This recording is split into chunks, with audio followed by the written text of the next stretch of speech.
Assalamualaikum warahmatullahi wabarakatuh. Perkenalkan, nama saya Jihan Aulia Nurjana dari Prodi Manajemen Universitas Pancasakti, Bekasi.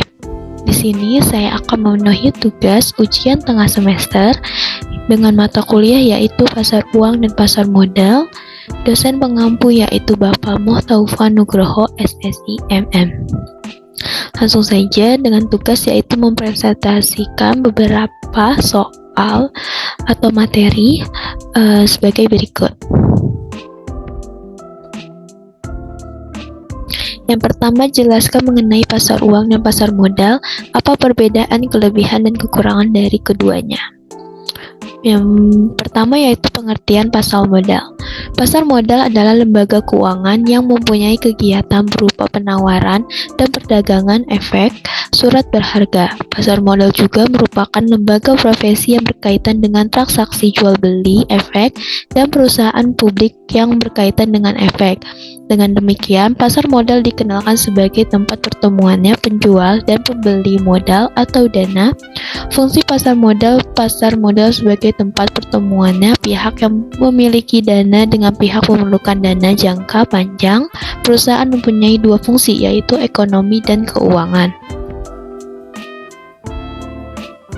Selanjutnya, definisi pasar uang. Pasar uang adalah suatu kelompok pasar di mana instrumen kredit jangka pendek yang umumnya berkualitas tinggi diperjualbelikan. Fungsi pasar uang sebagai sarana alternatif bagi lembaga-lembaga keuangan, perusahaan-perusahaan non-keuangan untuk memenuhi kebutuhan dana jangka pendek maupun untuk menempatkan dana atas kelebihan likuiditasnya. Ciri-ciri pasar uang yang pertama ada menekankan pada pemenuhan dana jangka pendek. Yang kedua, mekanisme pasar uang ditekankan untuk mempertemukan pihak yang mempunyai kelebihan dana dan yang membutuhkan dana. Dan yang terakhir, tidak terikat pada tempat tertentu seperti halnya pasar modal. Selanjutnya, perbedaan pasar uang dan pasar modal. Secara general atau umum, perbedaan pasar uang dan pasar modal terletak pada jangka waktu atau jatuh tempo produknya. Pasar uang dikenal sebagai pasar yang menyediakan sarana peminjaman dana dalam jangka pendek, jatuh tempo kurang atau sama dengan 1 tahun. Sedangkan pasar modal kebalikannya, yakni mempunyai jangka waktu panjang atau lebih dari 1 tahun. Perbedaan yang lain dijabarkan sebagai berikut. Jadi perbedaan pasar uang dan pasar modal yang lain sebagai berikut.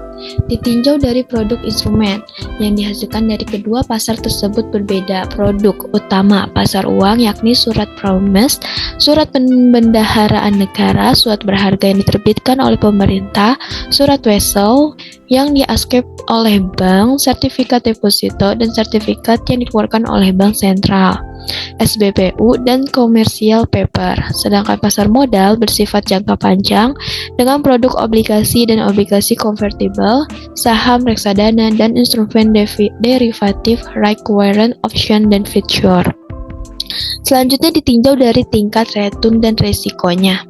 Pasar uang tingkat resikonya rendah dengan tingkat return yang rendah, sedangkan pasar modal tingkat resikonya tinggi dengan tingkat return yang tinggi pula. Yang ketiga ada ditinjau dari hasilnya. Pasar uang berupa bunga, sedangkan pasar modal berupa dividen dan capital gain. Nah, dan keempat ada ditinjau dari otoritasnya. Maka otoritas tertinggi pasar uang ialah Bank Sentral, yaitu Bank Indonesia. Sedangkan pasar modal adalah Kementerian Keuangan melalui badan yang berwenang, yaitu Otoritas Jasa Keuangan atau OJK. Selain itu, pasar modal memiliki pasar sekunder, sedangkan pasar uang tidak selalu ada. Dan yang terakhir, perbedaan dari keduanya yaitu ditinjau dari peranannya. Pasar uang sebagai peranti operasi pasar terbuka, sedangkan pasar modal sebagai alternatif pendanaan bagi perusahaan dan alternatif investasi bagi investor. Selanjutnya, kelebihan dan kekurangan pasar modal. Kelebihan pasar modal, sumber pendanaan bagi perusahaan. Perusahaan yang memiliki kendala perihal pendanaan dalam tujuan untuk mengembangkan usahanya, biasanya akan menawarkan diri untuk bergabung ke dalam pasar modal agar bisa memperoleh sumber dana yang bisa dikembangkan untuk memperoleh keuntungan yang lebih banyak. Mengembangkan ekonomi suatu negara. Itu juga merupakan kelebihan dari pasar modal.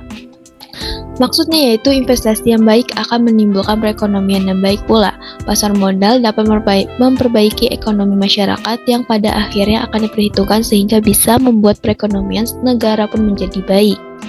Selanjutnya, kelebihan pasar modal yaitu ada sarana investasi masyarakat. Pasar modal dapat menjadi sarana investasi masyarakat untuk mendapatkan keuntungan apabila perusahaan yang dipilih masyarakat memiliki kinerja yang baik sehingga dapat memperoleh keuntungan yang besar, maka masyarakat akan mendapat keuntungan yang besar pula sebagaimana porsinya. Selanjutnya yaitu kekurangan pasar modal. Yang pertama ada belum menyentuh seluruh lapisan masyarakat. Maksudnya yaitu pasar modal baru dikenal oleh masyarakat menengah ke atas. Bagi masyarakat menengah ke bawah masih belum cukup mengenal pasar modal sehingga banyak dari mereka yang belum bisa berinvestasi untuk memperoleh keuntungan. Hal ini dapat menyebabkan adanya kualitas hidup yang belum seluruhnya baik di balik perekonomian negara yang sudah terlihat baik karena masyarakat menengah ke atas yang memajukan perekonomian.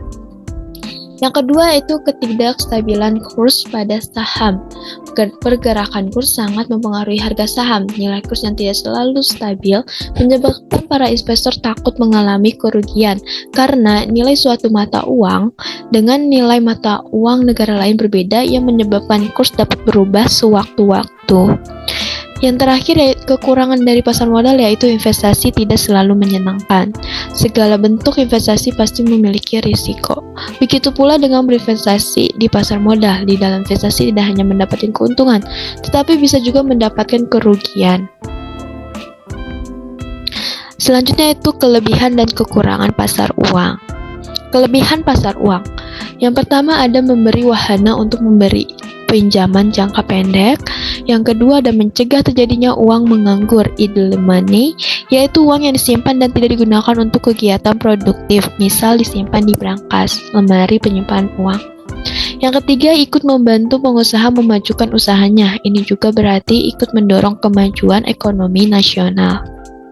Dan yang keempat, dengan adanya pasar uang, Bank Indonesia sebagai bank sentral bisa ikut mengendalikan jumlah uang yang beredar. Selanjutnya yaitu kekurangan pasar uang. Yang pertama, bila peminjaman debitur tidak bisa mengembalikan pinjamannya saat pelunasan jatuh tempo tiba, ini disebut risiko gagal bayar. Dan yang kedua, bila terjadi inflasi yang mengakibatkan turunnya nilai uang, ini berarti akan menurunkan daya beli dari keuntungan yang diterima dari jual beli di pasar uang. Ini disebut risiko inflasi. Yang ketiga, bila surat-surat berharga yang ingin dijual tidak cepat laku, padahal perusahaan atau lembaga membutuhkan uang tunai secepatnya. Ini disebut risiko likuiditas. Dan yang keempat, bila surat-surat berharga terpaksa dijual dengan harga lebih rendah daripada saat membeli, ini disebut risiko capital loss. Soal selanjutnya yaitu jelaskan tentang dana internal dan dana eksternal. Apa kelebihan dan kekurangan dari masing sumber dana tersebut? Baik, yang pertama yaitu sumber pendanaan internal. Sumber pendanaan internal merupakan pilihan pembiayaan yang dapat disediakan sendiri oleh perusahaan. Yang paling penting adalah pendapatan dari operasi, yaitu dana liquid yang dihasilkan dari penjualan produk atau jasa. Sumber lainnya adalah penjualan aset, misalnya mesin produksi yang sudah tidak diperlukan lagi, kendaraan atau produk keuangan seperti saham atau dana. Selanjutnya itu kelebihan sumber dana internal. Yang pertama, dengan menggunakan sumber keuangan internal, manajer keuangan membantu perusahaan mempertahankan kepemilikan dan kendali. Kedua, penggunaan pendanaan internal berarti tidak adanya kewajiban hukum kepada perusahaan dan biaya yang lebih rendah. Ketiga, pembiayaan internal membantu menurunkan rasio utang terhadap ekuitas perusahaan sehingga membuat investasi di perusahaan tersebut menarik. Dan keempat, modal segera tersedia. Kelima, tidak ada prosedur pengendalian mengenai kelayakan kredit. Yang ketujuh, tidak ada pengaruh pihak ketiga. Yang keenam, tidak ada pengaruh pihak ketiga. Dan yang terakhir, kelebihan sumber dana internal yaitu lebih banyak fleksibilitas. Selanjutnya itu kekurangan sumber daya internal. Yang pertama ada pembiayaan internal tidak ideal untuk proyek jangka panjang atau pencepatan pertumbuhan. Pembiayaan internal membatasi kemampuan perusahaan untuk meminjam dana dan oleh karena itu pertumbuhannya dibatasi oleh tingkat keuntungan yang dapat dihasilkannya. Yang kedua, pembiayaan hutang. Salah satu bentuk pembiayaan eksternal hadir dengan manfaat pengurangan pajak atas pembayaran bunga yang dilakukan oleh perusahaan. Yang ketiga, penggunaan keuangan internal membatasi kemampuan perusahaan untuk memperluas jaringannya. Yang keempat, kerugian penyusunan modal tidak dapat dikurangi dari pajak. Kelima, terbatas dalam volume pendanaan eksternal juga terbatas, tetapi terdapat lebih banyak modal yang tersedia di luar di pasar dibandingkan di dalam perusahaan. Selanjutnya, sumber pendanaan eksternal. Sumber pembiayaan eksternal merupakan pilihan pembiayaan yang berasal dari luar perusahaan.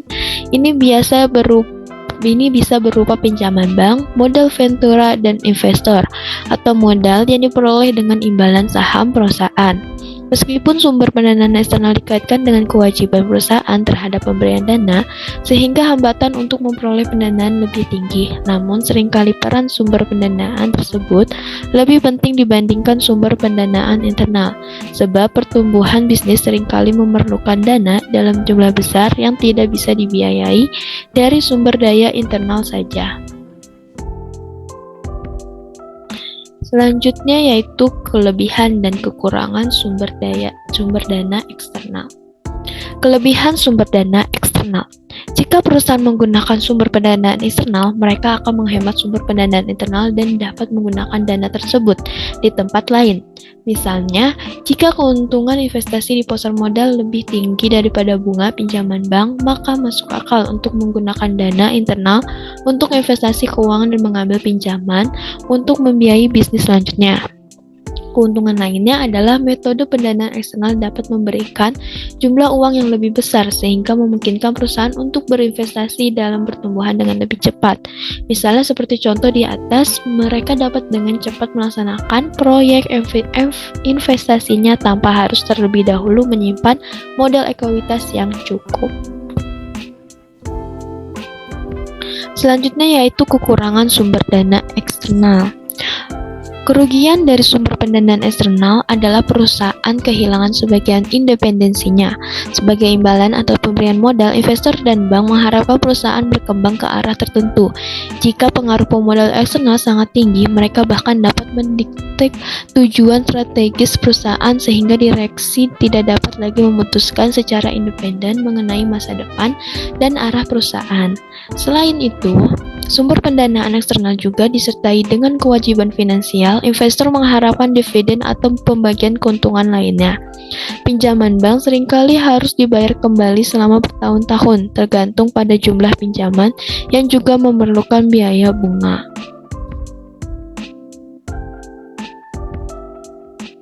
Soal selanjutnya yaitu berikan contoh salah satu lembaga keuangan internasional, jelaskan pengertian sejarah berdirinya, anggota, proyek yang dikerjakan, dan lain-lain. Yang pertama yaitu salah satu contoh lembaga keuangan internasional yaitu ada IFAD. IFAD itu singkatan dari International Fund for Agricultural Development. Baik, pengertiannya, Badan Keuangan dan Pembangunan Pertanian atau International Fund for Agricultural Development adalah sebuah lembaga keuangan internasional yang berfokus pada pembangunan pertanian dan pengentasan kemiskinan di daerah pedesaan di negara-negara berkembang.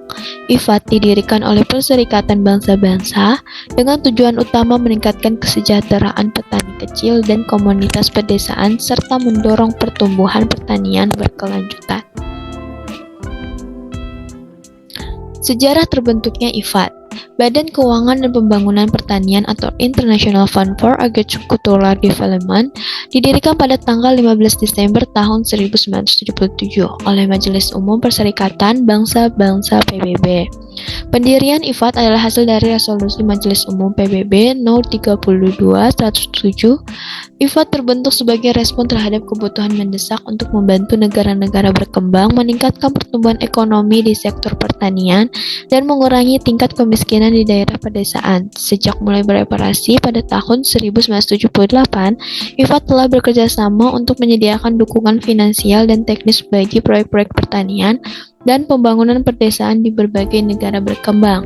Melalui upayanya, IFAD berperan penting dalam memajukan kesejahteraan dan mengurangi tingkat kemiskinan di daerah pedesaan di seluruh dunia. Selanjutnya, tujuan dari IFAD. Tujuan dari Badan Keuangan dan Pembangunan Pertanian (IFAD) adalah untuk mengurangi kemiskinan di daerah pedesaan di negara-negara berkembang. IFAD bertujuan untuk meningkatkan kesejahteraan petani kecil dan komunitas pedesaan melalui berbagai cara, termasuk peningkatan produksi pertanian, penguatan kapasitas petani, promosi inovasi dan teknologi pertanian, serta mendukung inklusi keuangan di pedesaan. Lembaga ini juga berkomitmen untuk memajukan pertumbuhan pertanian yang berkelanjutan dan mengurangi ketimpangan ekonomi di daerah pedesaan. Fungsi dari IFAD. Yang pertama, memberikan pinjaman dan hibah. Maksudnya yaitu IFAD memberikan pinjaman dengan kondisi ringan dan hibah kepada negara-negara anggota untuk mendukung proyek-proyek pertanian dan pembangunan pedesaan. Kedua, mendorong inovasi dan teknologi pertanian. IFAD berupaya meningkatkan produktivitas pertanian dengan mendorong penggunaan teknologi inovatif dan praktik pertanian berkelanjutan. Ketiga, penguatan kapasitas. IFAD bekerja untuk meningkatkan kapasitas petani kecil dalam mengelola sumber daya alam dan mengatasi risiko-risiko yang terkait dengan pertanian. Yang keempat, pendidikan dan pelatihan. IFAD menyediakan pendidikan dan pelatihan pertanian untuk meningkatkan keterampilan dan pengetahuan petani. Dan yang terakhir ada inklusi keuangan. IFAD berusaha untuk memperluas akses ke layanan keuangan di pedesaan, memungkinkan petani kecil untuk mengakses modal dan sumber daya lainnya. Selanjutnya, anggota dari IFAD. IFAD memiliki 177 negara anggota yang terdiri dari negara-negara berkembang, berpendapatan menengah dan tinggi dari seluruh wilayah di dunia, berdedikasi untuk mengentaskan kemiskinan di daerah pedesaan. Keanggotaan IFAD terbuka bagi negara manapun yang menjadi anggota Perserikatan Bangsa-Bangsa, badan khususnya atau Badan Energi Atom Internasional. Selanjutnya itu kegiatan atau proyek IFAD. Merancang program dan proyek berbasis hasil yang mengubah kehidupan. IFAD mendukung proyek-proyek inovatif yang menargetkan masyarakat yang sangat miskin dan rawan pangan di daerah pedesaan. Mereka mencakup perempuan, pemuda, dan masyarakat adat. Pendekatan bottom up, kami berbasis komunitas. Pertanian skala kecil sangat penting bagi model dan bagi ketahanan pangan dunia. Memastikan bahwa operasi IFAD membantu mengurangi kemiskinan dimulai dengan strategi negara yang jelas dan selaras dengan prioritas pemerintah. Melalui konsultasi luas di tingkat negara, program peluas strategis negara berbasis hasil KOSOP dikembangkan. Selanjutnya lanjutannya itu proyek-proyek yang didukung IFAD menghubungkan masyarakat miskin pedesaan dengan pasar dan jasa sehingga mereka dapat berproduksi lebih banyak dan mendapatkan penghasilan lebih banyak. Mereka membantu mentransformasi masyarakat pedesaan secara ekonomi dan sosial serta mendorong kesetaraan dan inklusivitas gender. Proyek-proyek yang tersebut adalah milik negara dan dirancang berdasarkan masukan dari masyarakat pedesaan. IFAD memberikan suara kepada organisasi petani kecil dan memperdayakan komunitas lokal. Perempuan dan generasi muda, program dan proyek IFAD menjalani dua langkah proses peningkatan kualitas dan penjaminan kualitas yang ketat dengan masukan substantif dari para ahli teknis serta peninjau sejawat eksternal. Dan soal yang terakhir yaitu jelaskan mengenai teori signaling dalam struktur modal. Teori signaling adalah salah satu teori dalam manajemen keuangan yang mencoba menjelaskan bagaimana informasi tentang kinerja perusahaan dapat disampaikan kepada para pemangku kepentingan stakeholders melalui struktur modal perusahaan. Informasi yang dikeluarkan oleh perusahaan merupakan hal yang penting karena pengaruhnya terhadap keputusan investasi pihak di luar perusahaan. Informasi tersebut penting bagi investor dan pelaku bisnis karena informasi pada hakikatnya menyajikan keterangan catatan atau gambaran baik untuk keadaan masa lalu, saat ini maupun masa yang akan datang bagi kelangsungan hidup perusahaan dan bagaimana efeknya pada perusahaan. Teori signaling dan struktur modal. Dalam konteks struktur modal, teori signaling berfokus pada bagaimana keputusan manajemen terkait dengan pemilihan sumber dana, utang atau ekuitas dapat menyampaikan sinyal atau informasi tentang kualitas perusahaan kepada pemangku kepentingan eksternal. Ada dua aspek utama dari teori signaling dalam struktur modal. Yang pertama, sinyal positif. Manajemen menggunakan struktur modal yang memiliki risiko lebih tinggi, seperti menggunakan utang untuk menunjukkan keyakinan mereka terhadap prospek bisnis perusahaan. Jika perusahaan mampu membayar kembali utangnya, maka akan memberikan sinyal positif kepada investor bahwa manajemen percaya perusahaan memiliki performa yang kuat. Yang kedua adalah sinyal negatif. Sebaliknya, jika manajemen memilih struktur modal yang lebih aman seperti ekuitas, ini dapat diartikan sebagai tanda bahwa manajemen merasa kurang yakin tentang prospek bisnisnya. Dalam hal ini, manajemen mungkin memilih menghindari hutang tinggi yang bisa menjadi beban keuangan besar jika bisnis tidak berjalan sesuai rencana. Contoh, misalnya jika sebuah perusahaan baru-baru ini melakukan peningkatan utang jangka panjang untuk membiayai ekspansi pabrik baru, ini dapat diartikan sebagai sinyal positif. Manajemen mungkin meyakini bahwa pabrik baru ini akan menghasilkan arus kas yang cukup untuk membayar kembali utang tersebut. Sebaliknya, jika perusahaan tersebut memutuskan untuk mengeluarkan lebih banyak saham untuk mendapatkan modal tambahan, ini dapat dianggap sebagai sinyal negatif. Pasar mungkin menganggap bahwa manajemen tidak yakin dengan prospek bisnis mereka dan mencoba menghindari tingkat utang yang tinggi. Kritik terhadap teori signaling. Meskipun teori signaling memberikan wawasan penting tentang bagaimana struktur modal dapat digunakan untuk menyampaikan informasi kepada pasar, terdapat beberapa kritik terhadapnya. Beberapa kritik meliputi asumsi bahwa investor akan menafsirkan sinyal dengan benar dan berlaku rasional, tidak mempertimbangkan faktor-faktor lain yang dapat mempengaruhi keputusan struktur modal, tidak mempertimbangkan situasi di mana manajemen mungkin memiliki motif tersembunyi atau kepentingan pribadi dalam pengambilan keputusan struktur modal. Penting untuk diingat bahwa teori signaling adalah satu dari banyak teori yang digunakan untuk memahami hubungan antara struktur modal dan kinerja perusahaan. Faktor lain seperti risiko, biaya keuangan, dan kondisi pasar juga berpengaruh dalam pengambilan keputusan struktur modal. Baik, berikut adalah daftar pustaka, blog atau jurnal yang materi yang saya dapatkan dari link atau jurnal berikut.